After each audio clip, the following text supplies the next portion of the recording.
Um, Welcome to MalcolmPresents.com, internet platform having various podcasts and Zoomcasts and other and sundry things. And this is my conversations with Deborah, bi-coastal dialogue, because it's with Deborah Manning, myself, Malcolm Berman, and basically we almost disagree on everything but agree on everything. So you figure that out for yourself. Anyway, of course, I'm Malcolm Berman, and this is Deborah Manning. Hey, Deborah. Hey, Malcolm, how are you? I'm Deborah Manning. I'm a native Californian and moved to South Carolina 6 years ago now, 6+ years ago now. I'm here in Greenville, South Carolina.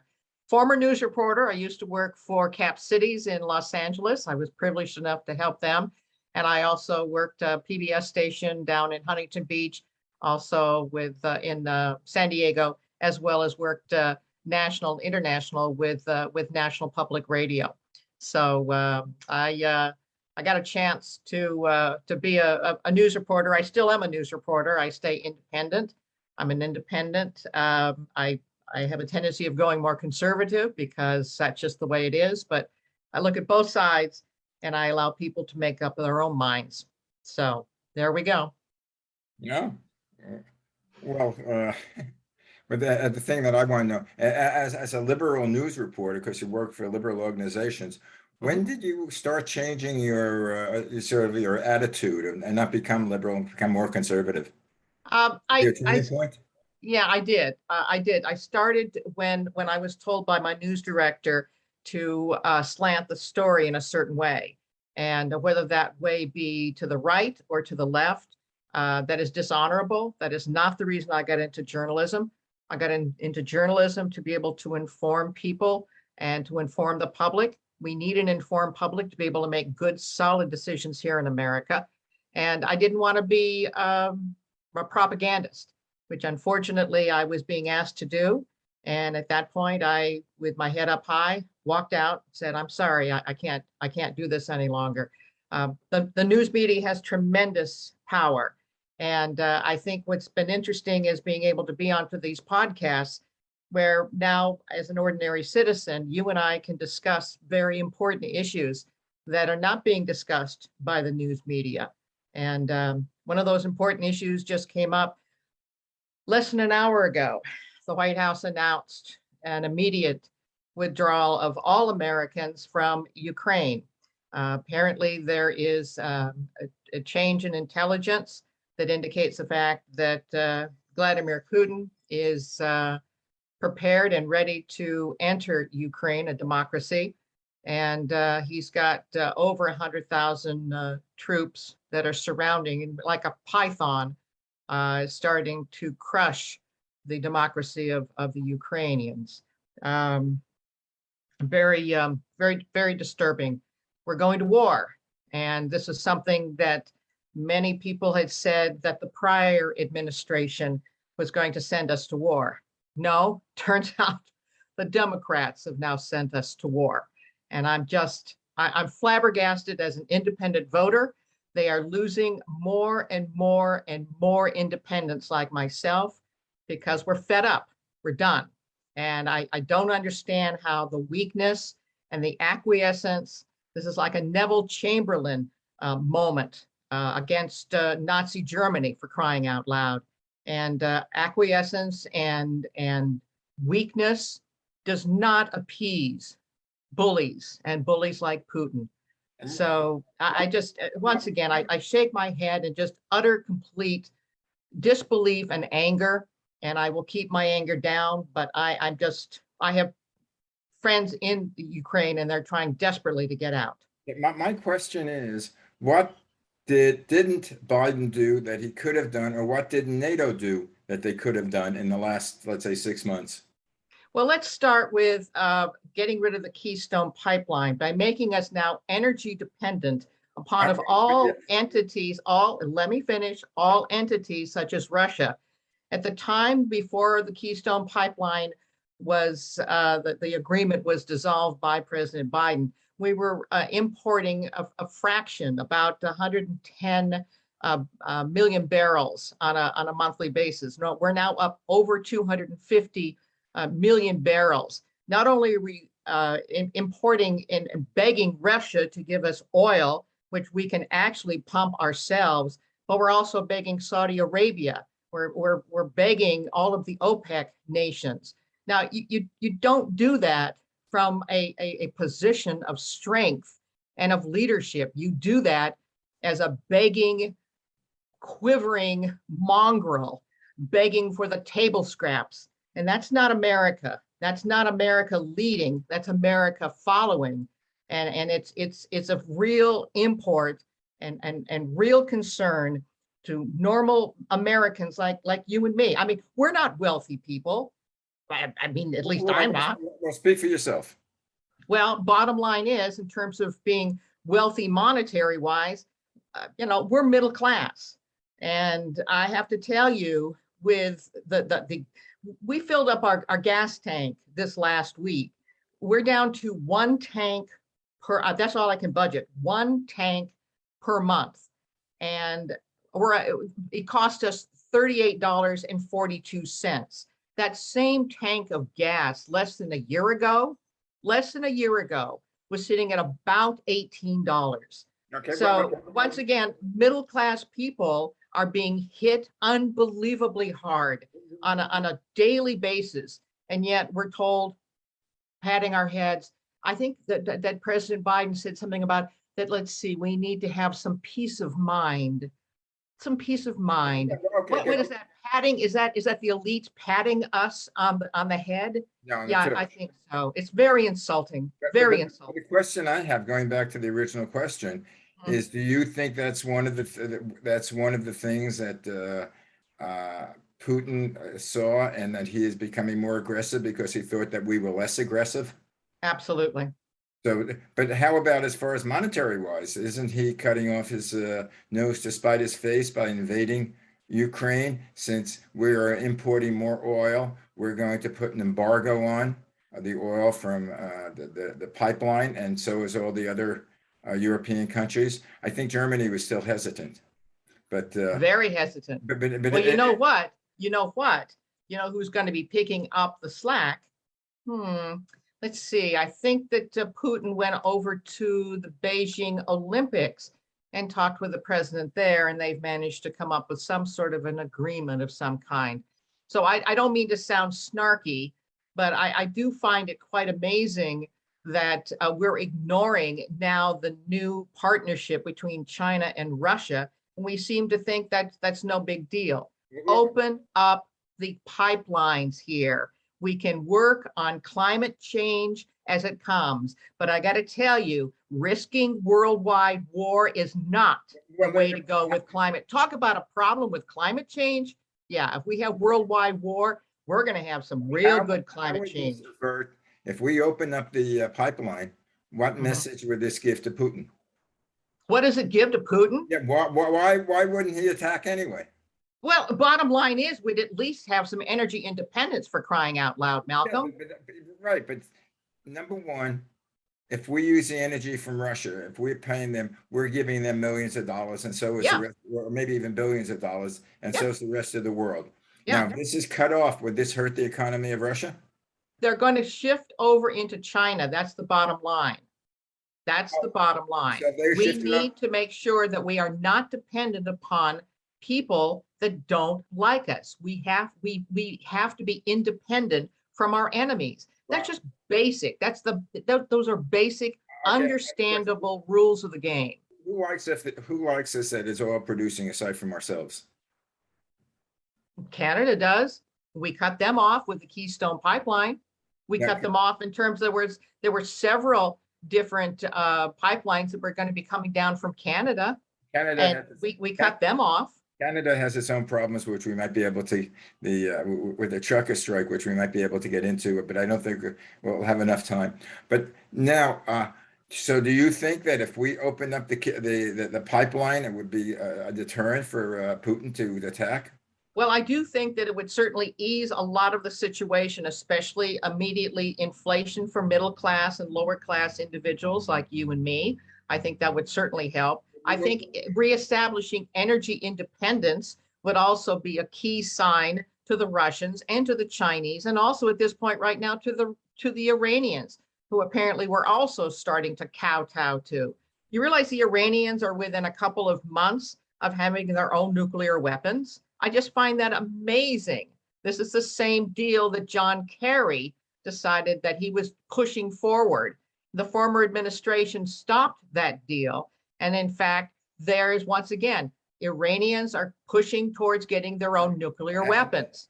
We're in a very dangerous world at this point right now, and it's time to make sure that we start putting our big boy and big girl pants on. And, And wh- by and what could we do? What could we do? We have all these nations. The other day I heard Iran now is maybe a few months away to be able to launch a nuclear missile. Mhm, The North Koreans are, mhm. uh, of And course, why the do you suppose, Russians are. why would that suddenly be after there was no indication of that during the former administration? Who What is the said? difference? Who What's said the there was no? difference? Who said there was no former indication? What was the difference? There's no difference in the North Koreans were testing missiles during the last 4 years of the other administration, the same way they're doing now, and they were developing a nuclear capacity. The whole thing with Iran, they were developing nuclear capacity during the Trump administration. So there's really no difference there. In other words, almost whatever we do, we're stuck. It has nothing to do with energy. It has nothing to do with oil. It has to do with well, number one, there's a lot of things that we can do with China that we haven't done, but China is going to become the big boy. China is going to become what the United States was at just before World War II. They are a burgeoning country. Everything, haven't you seen? Everything is controlled by the good old, well, not the dollar, but by money. It's who has the money to play, makes the rules of the game. Russia doesn't have the money now. Their economy is going, if they go into, or when they go into Ukraine, their economy is going to be screwed up. They were talking about what I see is almost in every country, revolution. And someone said we were talking about the revolution in the United States and the USA. It's basically, it's not going to be by like the old days of the revolution, but splinter groups that are going to come up and cause a revolution, like I forget the names of the right-wing radicals and the left-wing radicals.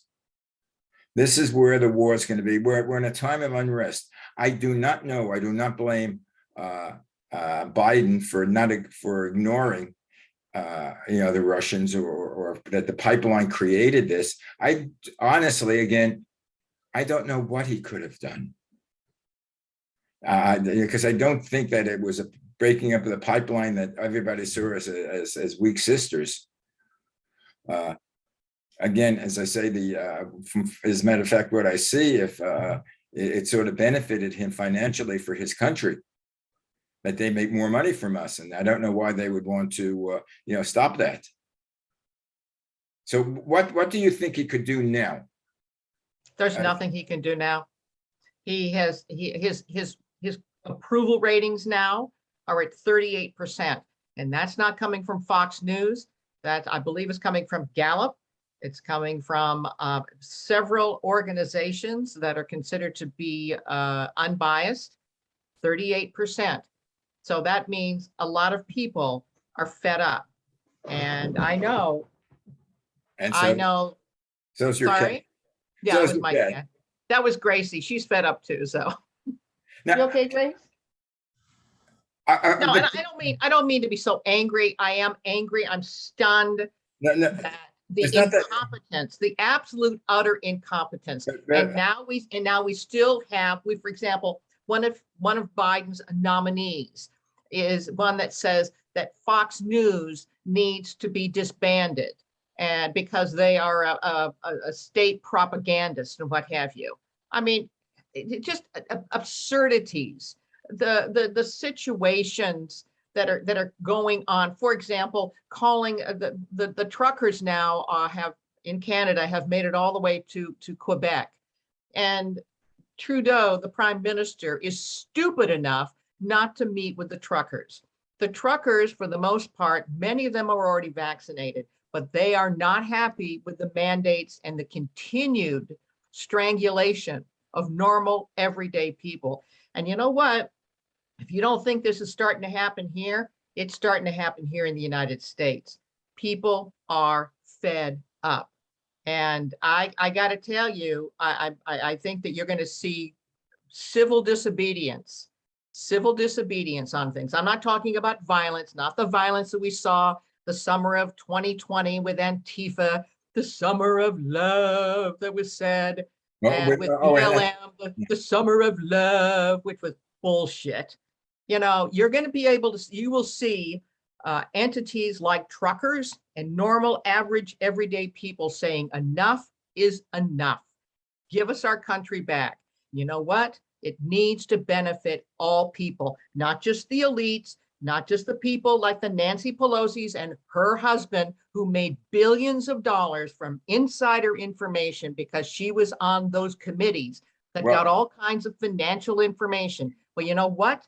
People go to jail for insider information. You know what?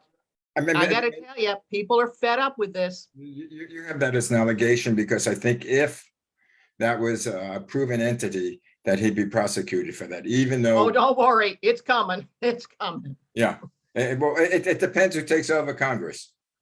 No, I hope that we have enough common sense people. We have Kristen Sinema and Joe Manchin who are common sense. And in fact, Joe Manchin said, thank God we did not pass the Build Back Better law because in fact, the inflation now is at a 40-year high. It went up 0.6% in January. We're now up to 7.7%. And if you don't think that is a tax on every single one of us, it is. Well, they say the average family, it's an expenditure of $275 more. Well, for example, I'll give you a good example. My husband and I go to cheap markets, okay, because we have to. We're on a fixed income, okay? We would buy baby back ribs, the smallest package, $10. Baby back ribs. We could afford it basically once a month, maybe once every 2 months, okay? That same package of baby back ribs, you know how much it is now? Tell me. Drum roll, $27.63. You know why? It's God's way of saying it's non-kosher meat. I understand that, but the bottom line is it's hitting people very, very hard. Well, seriously. And one of the things I do want to mention to many of our viewers, and I think this is extremely important, this inflation situation is not going to go away, regardless of what they said about it being transitory and that President Biden says we need to be at peace with this and all this. No, protect your family. My late husband and I had a program. That's where Malcolm and I met. He was our producer on a program called Real Money. And I was fortunate enough to be able to get schooled by the best, my husband.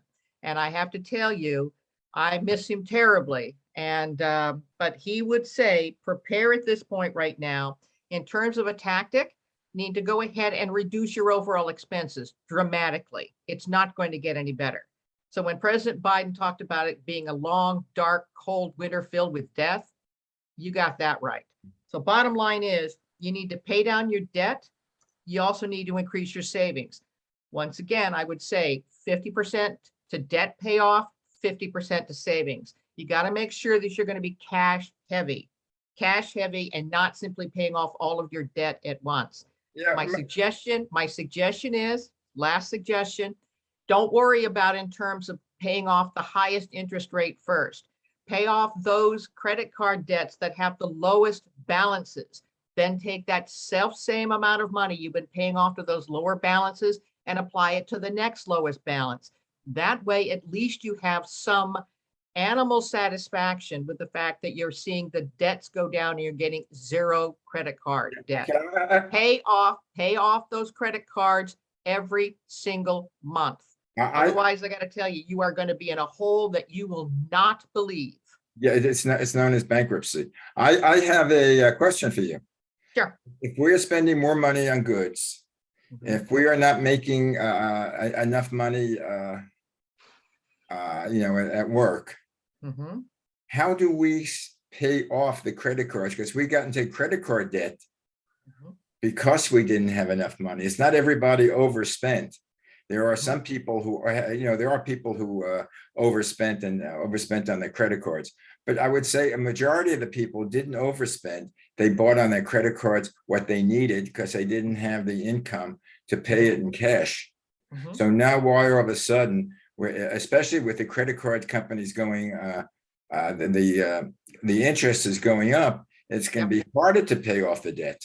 yep, it is. So And that's one of where the, are and we? that's one of the reasons that, for example, I bought up many of my essentials during 2020 and 2021. I have large credit card debts because I did that. I needed to buy essentials because we moved back from South Carolina, from California to South Carolina. We basically had 50 bucks in our pocket.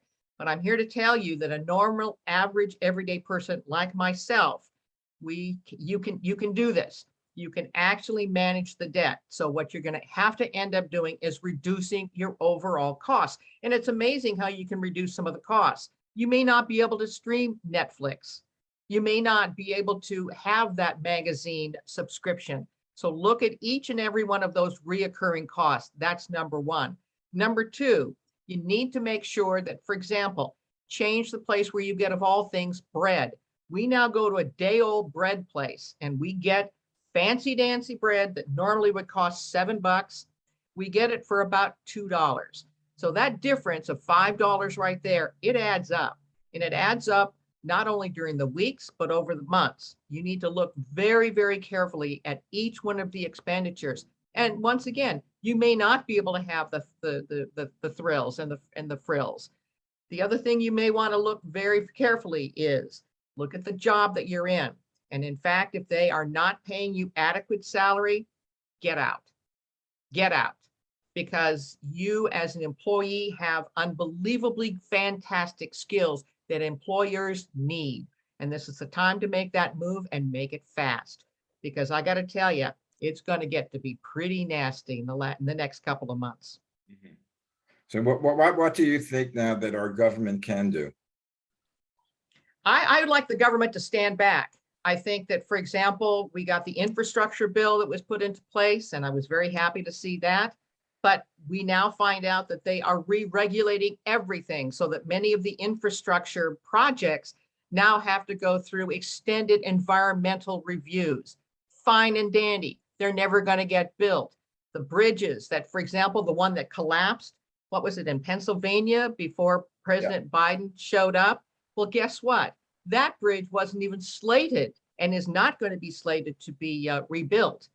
What the heck? Why? Because primarily because they re-regulated everything. For example, here in South Carolina, got a chance, and it was amazing. I got a chance to meet with Governor McMaster's here. And Governor McMaster said that he went up to Washington about a week and a half ago to meet with the president. And what South Carolina needs here is not more freeways, but needs to have expansion of existing freeways. You realize that the infrastructure bill, according to our governor, does not allow for the expansion of highways or roadways. Why? Because of the re-regulation. Apparently, there's environmental studies that need to be done. It's going to take 2 to 5 to 7 years. McMaster's is extremely upset. He's talking to other governors to try and push those regulations aside. So what can the government do? Stop the regulations. Use the money that was approved by Congress to do what needs to be done with infrastructure. And that's just one of the things. Get out of the way. Let us be Americans. Let us be able to go ahead and solve problems, because at this point right now, I don't think you can. I don't think the government can solve problems. Part of the problem is, especially with expansion of ongoing highways, is the expansion of ongoing highways mean removing a lot of housing that's by the highways. And generally, the people who are living in these housing are the poor. Well, And, yes and no, but and I mean, they get once again, displaced. we're asking for example, the ability to be able to resurface Poinsett Highway, which is a major highway that comes from Greenville a major city, all the way up to Asheville in North Carolina. They were able to do part of it, but once again, because of this new infrastructure bill, they've been stopped because of these re-regulations. This is ridiculous. Get out of the way. If you don't want to solve the problem, government, get out of the way. We'll solve it Well, ourselves. you know what the problem is? What's that? Well, the government is the state government also, so they're not going to be. You say the government get out of the way. You want the state government to get out of the way also, or only the federal government? No, because at this point right now, I got to tell you, people are waking up. Normal, everyday people like me and like you, we are waking up. And Yeah, that's the reason I attended that meeting. And that's the reason I waited in a long line to be able to talk with the governor. And I got to tell you, I was looking at him eye to eye because I want to know what the reasons are that we're not improving the infrastructure here in South Carolina. And he gave me an explanation. I'm following up on it. Okay. People, once again, I got to tell you, we're fed up. Make it work. Follow up on that and let us know what government regulations is stopping them. Because with my years Mhm. of getting involved with news and what's happening, I find out if the government doesn't get involved and big business handles it, big business does shortcuts because they want to improve. The bottom line is to make more money. And what happens is Well, a lot of the pollution that's excuse me. happening, a lot of the dangerous wastes, a lot of the ocean being polluted, a lot of the water being polluted that certain areas drink are basically caused by big business short circuiting a lot of the regulations that have been put on against it. And do you know how we stop that? People like you and me, we go to these regulatory meetings and we raise holy hell about it. That's what you do. We as individuals, as citizens, must become more involved in making sure that those tax dollars are being used the way they need to be used. They're very good. Now, problem is, and again, I'm for people, but even with the election, what percentage of our population votes? Even in presidential elections, and Well, local elections, forget about it.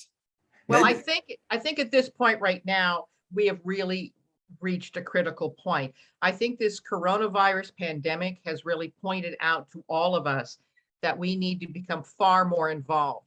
And I'm finding that just in the number of people that I've been talking to, and I chat with everybody in the grocery lines, and I go to the hardware store, I'm chatting with folks, you know, at the restaurant, if I happen to stop by a restaurant, which I very rarely do at this point.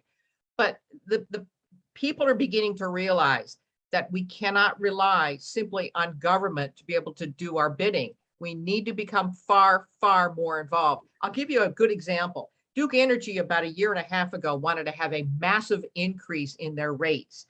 And Duke Energy, the folks here in South Carolina, we all gathered. There had to have been close to 10,000 people at that board meeting. There were so many people that they were crowded outside. They were inside the building.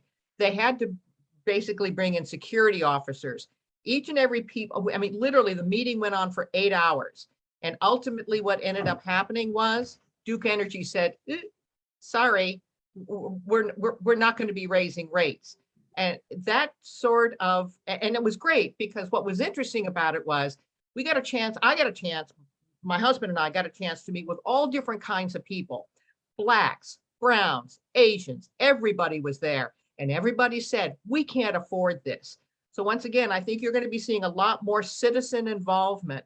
And I think it's incumbent upon each and every one of us. And if they're doing something right, like for example, a police officer that's helping in our neighborhood, I made sure that I got cookies over to the police to the police department. Of course, it was sealed because I didn't want to have homemade cookies, for heaven's sakes. Who knows what could possibly have happened there? The bottom line is, I think we need to become far more involved in the direct implementation of the things that we want to see in our particular community. And we need to say to each one of our representatives, this is what we need. I want the potholes filled up here on the Poinsett Highway. bottom line. I Good. do not want my energy bill to go up through the ceiling. Deborah, I want to make sure it stopped. Deborah, since I can remember, Hmm. the it's the politicians who are involved have always, and the social workers and people involved say we need more citizenship and we need more citizen involvement. And you know something, I haven't seen it. I haven't seen it in the times that I've been around. And Well, and we were talking about that. I remember when I first got involved, in any political movement. Actually, in the '60s, it was the anti-war movement, the civil rights movement were the two big movements during my time. And they wanted more people involved because the only thing people would do would complain. But when it came to elections, they wouldn't vote. I mean, even though we had, I forgot how many people voted in the last presidential election, but it wasn't like it should be 100% of the people eligible to vote should have voted. Local elections, forget about it. Look in your local elections, find out how many people voted in the gubernatorial or the mayor or the Senate. I I, think it's less I than under, I 50%. understand that, but I think the pandemic has changed everything. You I- now have parents that are saying to teachers, do not be teaching the stuff you're teaching my kids to hate one another because of someone's skin color.